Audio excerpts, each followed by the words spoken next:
Welcome to my channel.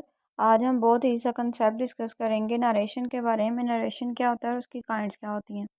लेकिन उससे पहले अगर मेरे चैनल पे न्यू है तो लाइक सब्सक्राइब और शेयर करना मत भूलें। तो स्टार्ट करते हैं डेफिनेशन से। पहले देखते हैं उसकी डेफिनेशन क्या है, फिर उसकी काइंड्स को देखते हैं। हम देखते हैं नरेशन क्या होता है। Narration is that to tell something in a direct way और इनडायरेक्ट वे। कि क्या होता है कि कोई भी पर्सन है जब वो बोल रहा हो या तो वो अपनी बात को डायरेक्टली किसी दूसरे जो हमारा हेयर है उस तक पहुंचाए या इनडायरेक्ट वे से उस तक पहुंचाए, तो हम उसे नरेशन कहेंगे। हमारे पास यहाँ उसकी टू काइंड्स है नरेशन की। First one is direct narration and second is indirect narration. Direct narration mostly क्या होता है कि सेकंड पर्सन प्रोनाउन यूज़ करके जब कोई स्पीकर बात को कन्वे कर रहा होता है तो उसे हम डायरेक्ट नरेशन कहते हैं। लाइक ही, शी, इट, इस तरह के प्रोनाउंस यूज़ करें।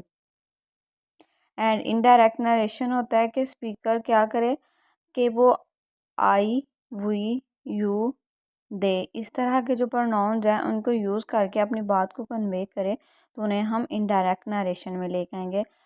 होप सो आप लोगों को समझ आ गई होगी। हम अपनी नेक्स्ट वीडियोस में डिस्कस करेंगे कि डायरेक्ट नरेशन क्या होता है, इनडायरेक्ट नरेशन क्या होता है, या हमारी डायरेक्ट स्पीच, इनडायरेक्ट स्पीच क्या होता है। इनके बारे में हम डिटेल के साथ डिस्कस करेंगे।